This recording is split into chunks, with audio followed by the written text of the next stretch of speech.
तो इस सेशन में बात करेंगे टू डायमेंशनल एरे की। तो पहली क्लास में मैंने बात की थी जिसमें हमने वन डायमेंशनल एरे के बारे में डिस्कशन किया था। आज हम बात करेंगे टू डायमेंशनल एरे और स्ट्रिंग के बारे में। स्ट्रिंग मतलब एरे ऑफ द कैरेक्टर्स। तो सबसे पहले स्टार्ट करते हैं what is to dimensional array actually. तो जैसे पहले हमारे पास एक रो में डेटा स्टोर होता था, मल्टीपल उसके अंदर कॉलम्स होते थे, बट अब हमारे पास मल्टीपल रोज भी होंगी। तो वो हम किस तरीके से यूज करते हैं वो मैं आपको एक्सप्लेन कर देता हूँ। यानी अब जनरली जो आपका डेटा होगा वो स्टोर होगा रोज एंड कॉलम की फॉर्म में। तो किस तरीके से हम डिक्लेयर करते हैं, क्या हम प्रोग्राम बनाने वाले हैं, सारी चीजें हम अब आगे करने वाले हैं। तो चलिए स्टार्ट करते हैं। तो प्रोग्राम किस चीज का मैं बताऊंगा, मैं आपको एग्जांपल दे रहा हूं कि इसके अंदर मैं आपको प्रोग्राम करवाने वाला हूं मैट्रिक्स का बेसिकली। तो matrix is the we can say it is a best explanation to understand the functioning of two dimensional array. तो टू डायमेंशनल एरे के लिए मैं आपको मैट्रिक्स और मैट्रिक्स के ऊपर मैं जो क्वेश्चन करवाने वाला हूँ वो क्वेश्चन है कि आपको एरे के एलिमेंट्स इनपुट लेने यूजर से टू डायमेंशनल एरे का, और फिर उसके अंदर आपको ट्रांसपोज करना है मैट्रिक्स का। तो ट्रांसपोज क्या होता है, बेसिकली ट्रांसपोज होता है जहां पर हमारे एरे के एलिमेंट रोज जो हैं वो कॉलम में बन जाते हैं और जो कॉलम के एलिमेंट्स होते हैं वो रोज बन जाती हैं। उसको बोलते हैं हम ट्रांसपोज करना। तो देखिए किस तरीके से हम प्रोग्राम को शुरू करते हैं। आइए चलिए मैं आपको कोडिंग करके दिखाता हूँ। तो सबसे पहले मैंने हेडर फाइल ऐड कर ली अपनी, let's say hash include studio.h, और दूसरी हेडर फाइल होगी मेरी conio.h। तो ये मेरी दो हेडर फाइल हो गई। इसके बाद मैं क्या करूँगा, मेन फंक्शन डिफाइन करूँगा। किस तरीके से, void main। आफ्टर दैट यहाँ पर मैं एरे डिक्लेयर करूँगा। एरे किस तरीके से, लेट्स से इंट एरे का नाम। अब याद रखना, क्योंकि मेरा टू डायमेंशनल एरे है तो मुझे दो चीजों का साइज देना होता है। यानी एक मेरा नंबर ऑफ रोज और दूसरा होता है मेरा नंबर ऑफ कॉलम। तो ये हो गया मेरा थ्री थ्री का मैं एरे ले रहा हूँ, ठीक है। तो थ्री थ्री के एरे में ये तो मेरा एरे बन गया। उसके बाद मैंने एक वेरिएबल ले लिया जिससे मैं लूप चलाऊंगा। तो ये मैंने दो वेरिएबल एक्चुअली ले लिए, आई इक्वल टू जीरो और जे इक्वल टू जीरो। दोनों वेरिएबल मैंने आई और जे ले लिए, जीरो जीरो। अब मैं क्या करूंगा, और मुझे क्या करना है, ट्रांसपोज करना है। तो मुझे और कोई इनपुट लेने की आई थिंक सो जरूरत नहीं है, यानी वेरिएबल डिक्लेयर करने की जरूरत नहीं है। अब मैं यूजर से इनपुट ले लेता हूँ, यानी जो एरे एलिमेंट्स है वो ले लेता हूँ। यहाँ पे मैंने मैसेज दिया enter the array elements, right, enter the array elements. ये मैंने मैसेज दे दिया यूजर को। उसके बाद मैंने अब देखिए लूप चलाया। लूप के थ्रू मैंने इनपुट ली for i equal to zero से लेके आई लेस देन थ्री और आई प्लस प्लस, ये नंबर ऑफ रो के लिए मेरा लूप चला। उसके बाद मैंने एक लूप चलाया कॉलम के लिए। तो कॉलम के लिए किस तरीके से चलाया, देखिए for j equal to zero, और फिर मैंने चलाया जे लेस देन थ्री। कितनी रो है कितने कॉलम है, तो रो और कॉलम मैंने दोनों सेम ही रखे हैं। इसीलिए क्या हुआ आपको, जे का भी लूप मेरा थ्री तक चलेगा और मेरा आई का लूप भी थ्री तक चलेगा। तो मैंने यहाँ पे लिखा फिर मैंने जे प्लस प्लस, और इसके अंदर जो मुझे इनपुट लेनी थी वो मैंने किस तरीके से फंक्शन लगाया, देखिए स्कैन एफ, और इसके अंदर मैंने दे दिया परसेंटेज डी। अब एलिमेंट तो एक ही लेना है लेकिन इंडेक्स बदल जाएगी। तो हम किस तरीके से देंगे, कॉमा एम्परसेंट एरे, और यहाँ पर देते हैं हम रो का इंडेक्स। हम देते हैं यहाँ पर रो का इंडेक्स ए ऑफ आई और जे, दोनों इंडेक्स मुझे देने होते हैं, रो और कॉलम दोनों मुझे इंडेक्स यहाँ पर देने होते हैं। तो ये मैंने इंडेक्स डिफाइन कर दिए इनपुट लेने के लिए, यानी स्कैन फंक्शन मैंने यहाँ पर लगा दिया। अब हम बात करेंगे कि इनपुट हम ले चुके हैं और दो लूप मेरे चल चुके हैं। इसके बाद मेरा प्रोग्राम ये था कि मुझे एलिमेंट प्रिंट करने हैं एरे के, बट ट्रांसपोज करने के बाद। ट्रांसपोज का मतलब होता है कि आपके जो रो वाले एलिमेंट है वो कॉलम बदल जाते हैं, कॉलम वाले रो। तो देखिए मैं क्या करूंगा, इनपुट मेरे पास हो चुका है तो या तो मैं लूप को उल्टा कर दूं या फिर यहाँ पे मैं इंडेक्स अपोजिट कर दूं। जो मेरी रो की इंडेक्स है वो कॉलम कर दूं और कॉलम की जो है वो रो कर दूं। बट ये काम मैं इस लूप के अंदर नहीं कर पाऊंगा, क्योंकि अभी जब तक मेरे सारे एलिमेंट इनपुट नहीं हुए तब तक मैं उसका ट्रांसपोज कैसे कर सकता हूँ।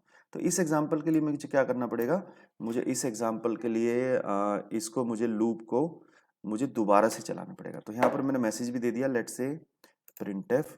यहाँ पर मैसेज दे दिया पहले कि एरे एलिमेंट्स, यहाँ पर दे दिया मैंने इन ट्रांसपोज, आफ्टर ट्रांसपोज कर लेते हैं, आफ्टर ट्रांसपोज आर, ये रहे स्लैश एन मैंने लगा दिया, यानी जो फॉलोइंग है वो हमारे रहेंगे।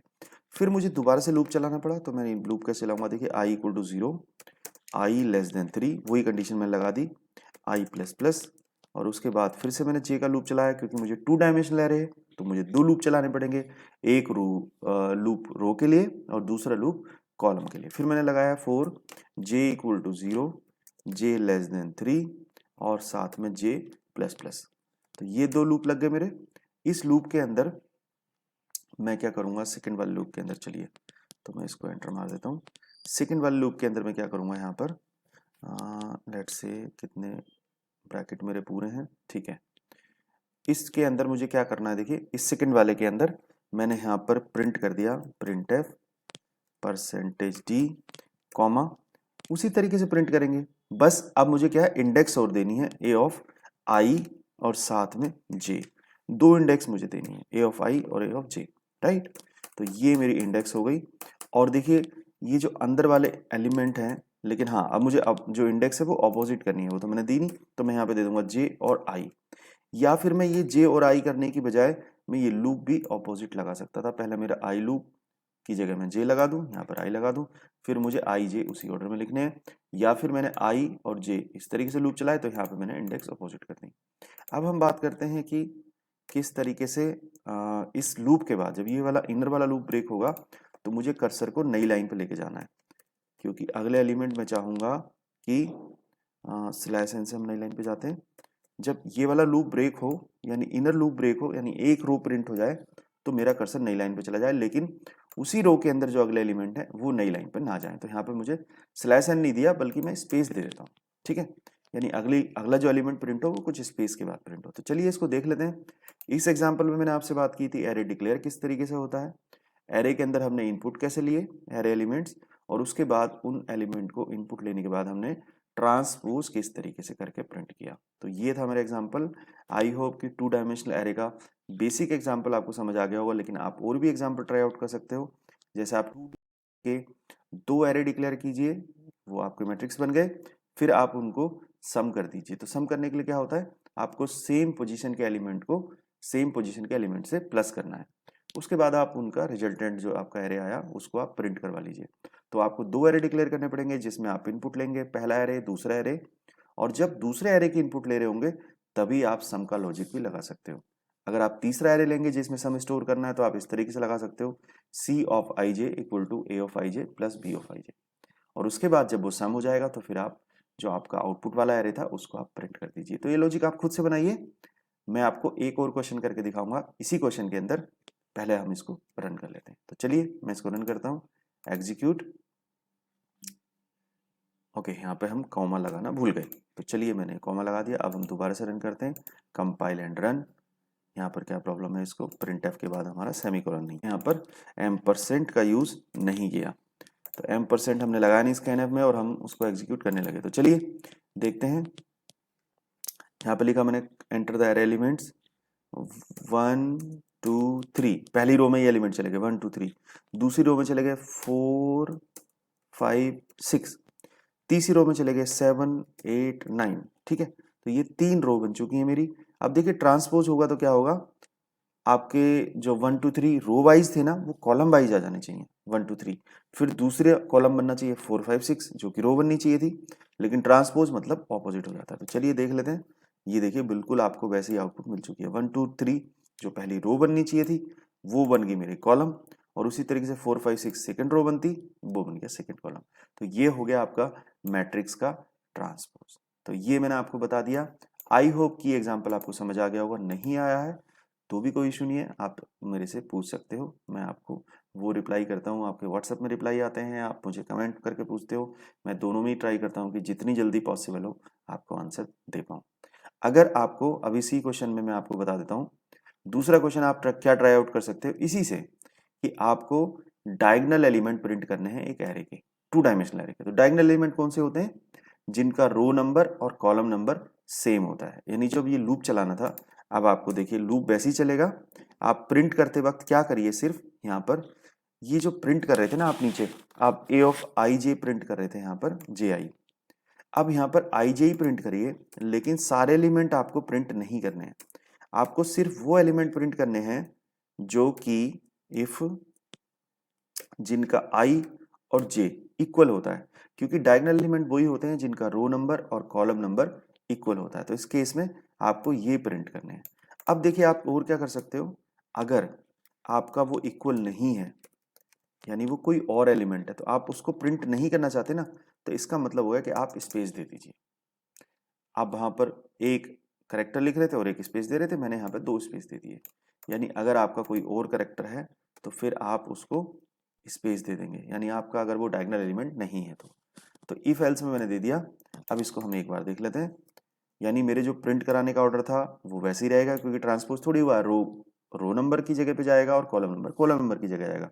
बट हमारे एलिमेंट तभी प्रिंट होंगे जब वो डायगोनल एलिमेंट हो। डायगोनल एलिमेंट का मतलब हो गया जब उनका रो नंबर और कॉलम नंबर सेम हो। तो ये होती है हमारी कंडीशन डायगोनल एलिमेंट प्रिंट कराने की। तो आइए अब इसको भी समझ लेते हैं। अब मैं इसको एग्जीक्यूट कराता हूँ, जो एरर हमारी ऑलरेडी ठीक हो चुकी है वो दोबारा से नहीं आएंगी। तो चलिए कंपाइल एंड रन। अब मैंने एलिमेंट डाल दिए 1 2 3, वैसे ही मैं एलिमेंट डाल रहा हूँ। दूसरी रो में डाल दी मैंने 4 5 6, तीसरी रो में डाल दी मैंने 7 8 और 9। अब आप देखिए, अगर आपको इसमें से समझ आ रहा हो तो डायगोनल एलिमेंट आपके बनेंगे 1, क्योंकि वो पहली रो का पहला एलिमेंट है। दूसरी रो का दूसरा एलिमेंट बनेगा आपका डायगोनल एलिमेंट, यानी कि 5। और तीसरी रो का सबसे लास्ट वाला एलिमेंट बनेगा यानी कि 9, यानी 1 5 9। ये आपके इस तरीके से डायगोनली एलिमेंट प्रिंट हो जाना चाहिए और बाकी जगह पर ब्लैंक रहना चाहिए। तो आई होप कि ये क्वेश्चन ठीक होगा, और ठीक होगा तो वो हमारी आउटपुट आएगी। तो मैं इसको एंटर मार देता हूँ, ये आ गई। हमारा एंटर नहीं हो रहा था, देखिए आ गया एलिमेंट 1 5 9। तो ये आपके डायगोनल एलिमेंट प्रिंट हो गए, जैसे मैंने आपको बताए थे। तो आई होप कि ये क्वेश्चन आपको समझ आ गया होगा। फिर भी अगर आपके डाउट्स हैं तो आप मेरे से पूछ सकते हैं। अब आप कौन कौन से क्वेश्चन ट्राई आउट कर सकते हैं, बहुत सारे क्वेश्चंस हैं जो आप ट्राई आउट कर सकते हैं, तो मैं बता देता हूँ। आप इस क्वेश्चन के अंदर आप क्या क्या क्वेश्चन ट्राई आउट कर सकते हो। आप कर सकते हो क्वेश्चन मैट्रिक्स सम का, मैट्रिक्स का सम निकालना दो मैट्रिक्स का। उसी तरीके से मैट्रिक्स मल्टीप्लिकेशन का प्रोग्राम आप बना सकते हो, राइट। उसी तरीके से आप कोई भी और प्रोग्राम बना सकते हो, जैसे फॉर एग्जांपल आपको रो की जो मैट्रिक्स है उसकी हर रो का सम निकालना है, इस तरीके से बना सकते हो मैट्रिक्स ईच रो सम। ईच रो सम का मतलब क्या होता है, यानी कि जैसे आपका मैट्रिक्स ये है 1 2 3 4 5 5 और 6 सपोज मैट्रिक्स है। तो इसमें आपको हर रो का सम बताना है। जैसे पहली वाली रो का सम क्या हो गया, देखिए 1 2 3, यानी कि 1 2 3, अगर आप इसका सम करोगे तो आ गया 6, ठीक है। उसी तरीके से सेकंड रो जो है उसका सम आ गया 4 5 9, 9 और 6 यानी कि इक्वल टू आ गया आपका 15। तो ये इस तरीके से आपको बताना है, नहीं है जितनी रो है आपके मैट्रिक्स के अंदर उन सब का सम बताना है। तो ये क्वेश्चन आप खुद से ट्राई आउट कर सकते हो। आप जो मैंने पिछला बताया था 1 डायमेंशनल एरे, उसमें आप सॉर्टिंग के प्रोग्राम बना सकते हो। सर्चिंग को आप बाइनरी सर्च का ट्राई कर सकते हो। तो ये था हमारा 2 डायमेंशनल एरे। लेकिन अभी भी हमने 2 डायमेंशनल एरे में बात की है सिंगल सिर्फ इंटीजर नंबर्स के बारे में। अब हम बात करेंगे एरे ऑफ द कैरेक्टर्स के बारे में, यानी एरे ऑफ कैरेक्टर्स। तो देखिए बेसिकली क्या होता है, मैं थोड़ा सा आपको समझा देता हूँ। एरे ऑफ कैरेक्टर्स में क्या होता है, जब हमने एरे डिक्लेयर किया था तो उसके अंदर जो मल्टीपल लोकेशंस बन रही थी वो सारी की सारी पोजीशन, यहाँ पे हम ले लेते हैं, पहले ही कैरेक्टर बना लेते हैं। देखिए पहले क्या होता था, सपोज हम इस तरीके से डिवाइड कर देते थे उसकी इंडेक्स, तो हर पोजीशन पे एक नंबर स्टोर होता था इंटीजर। लेकिन इस बार होंगे स्टोर कैरेक्टर। तो पहले तो आप ये कंफ्यूजन दूर कर लीजिए, करेक्टर के अंदर एबीसीडी होता है।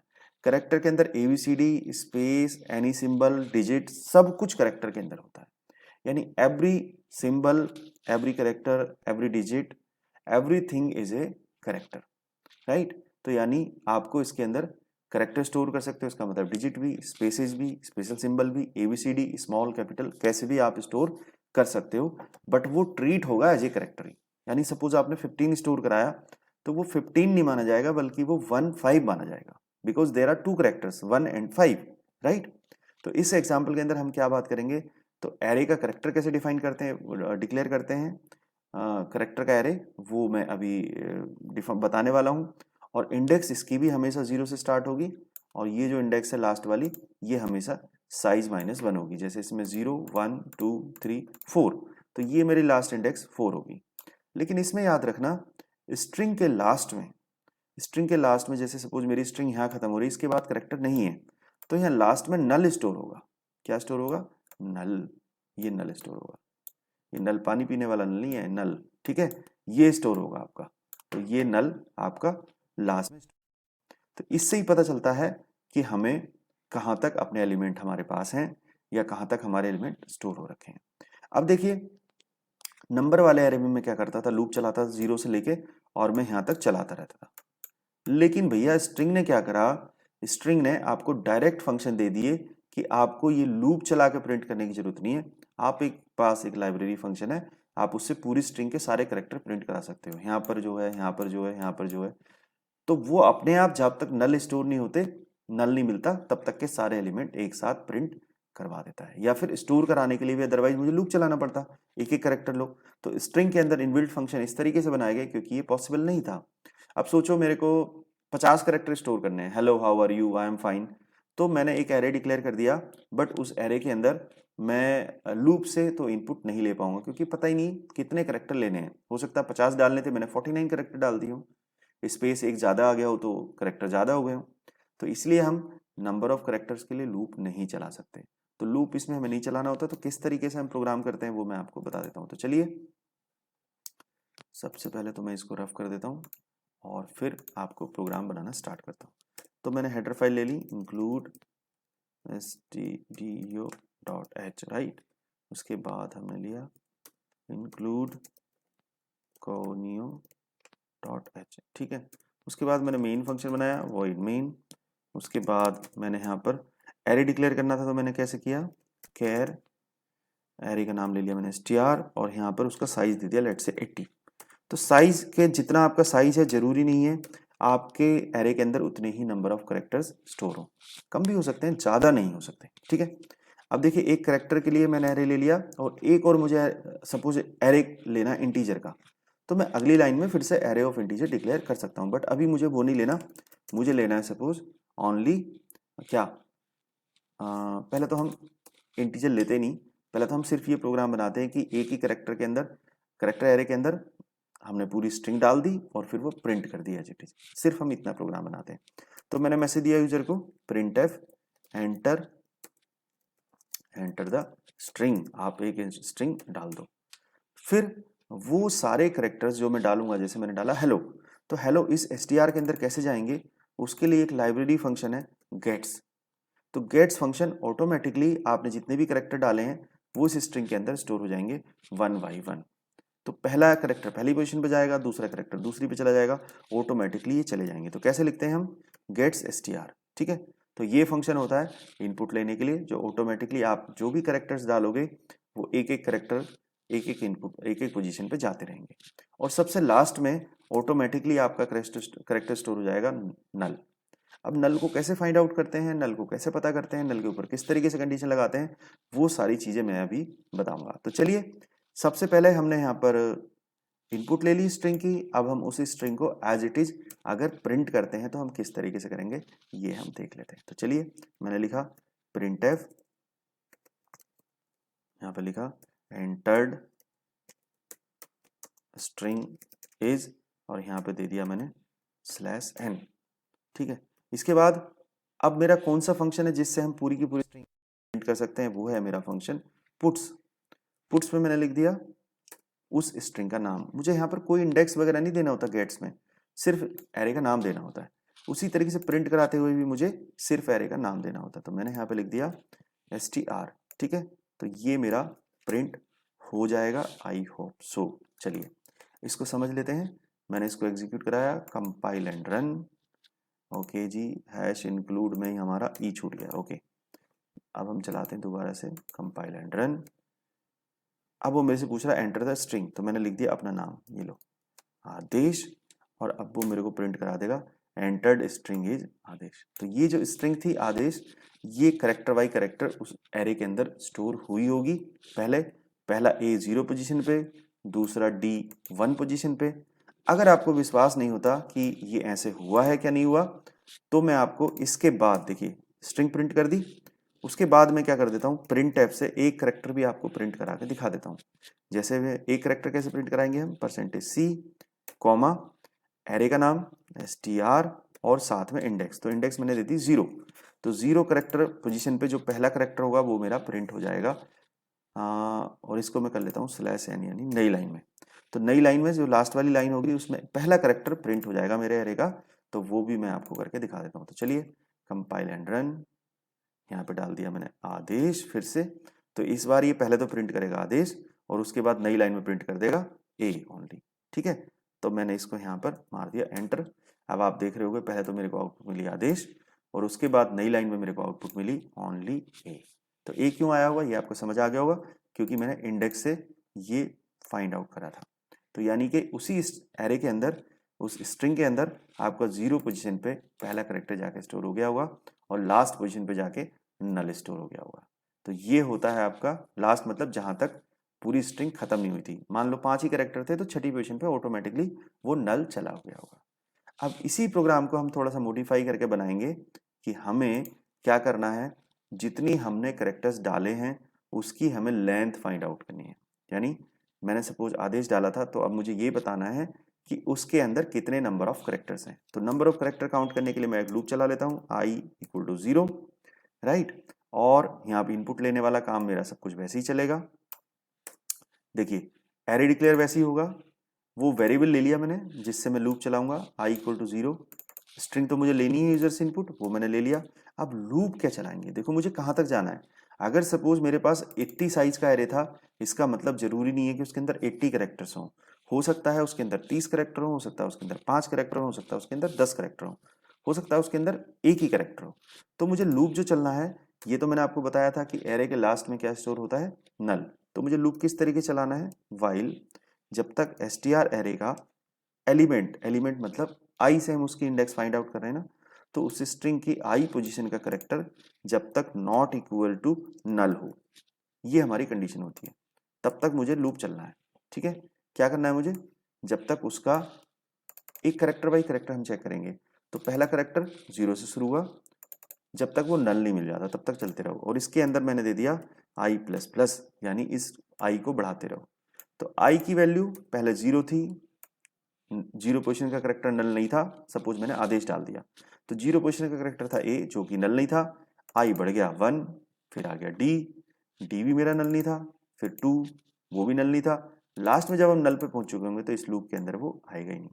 तो देखिए ये जो i वेरिएबल था यही एक्चुअली काउंटिंग कर रहा है, क्योंकि आगे बढ़ रहा है इंडेक्स बाई इंडेक्स 0 1 2, जब तक उसको करेक्टर मिलते रहे i बढ़ता रहा। इसका मतलब देखा जाए तो इस i वेरिएबल ने मेरी प्रॉब्लम सॉल्व कर दी, जिसमें मुझे करना था कि नंबर ऑफ करेक्टर्स कितने हैं ये सबको काउंट करेगा, number of spaces, number of space, operator सब कुछ काउंट करेगा। तो ये लूप खत्म होने के बाद मैंने प्रिंट कर दिया printf the number of characters, characters मतलब सब कुछ, इज %d,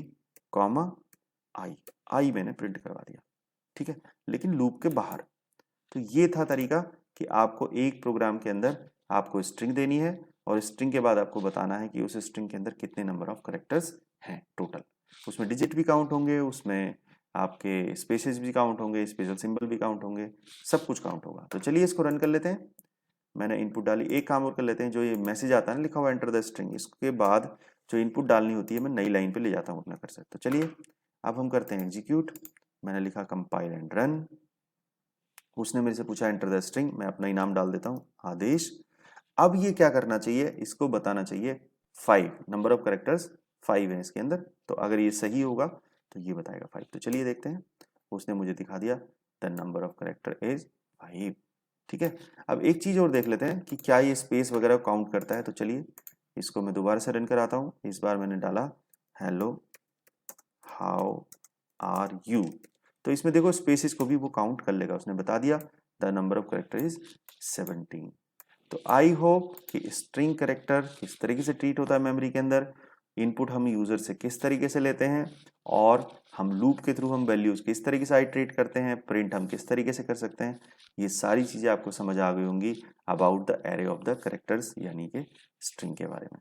तो अगर फिर भी आपके कोई डाउट है तो आप जरूर मेरे से कमेंट करके पूछिए, और अगर आप प्लीज चैनल पर नए हैं तो चैनल को सब्सक्राइब करिए और बेल आइकन दबा दीजिए सो दैट आपको बाकी सारे वीडियोस की नोटिफिकेशन भी मिलती रहे। अगले चैप्टर में मैं बात करूंगा आपसे अगले टॉपिक के साथ, जिसमें मैं आपको बहुत इंपॉर्टेंट चीज बताने वाला हूँ फंक्शंस के बारे में। तो वो मिलेंगे हम नेक्स्ट चैप्टर में। Thank you.